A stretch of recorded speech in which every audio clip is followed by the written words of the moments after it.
الله الرحمن الرحيم وأنتم الأعلون إن كنتم مؤمنين صدق اللہ العظیم. محترم حضرات، اللہ تعالیٰ کا بہت بڑا احسان و کرم ہے کہ اس نے ہم لوگوں کو ایمان والا بنایا. اللہ تعالیٰ کا ارشاد ہے کہ تم ہی لوگ دنیا میں سربلند رہو گے بشرطے کہ سچے اور پکے مومن بنے رہو گے.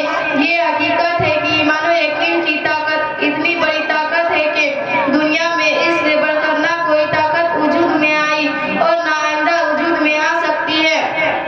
جب یہ انسانی دنیا قائم ہوئی، یعنی حضرت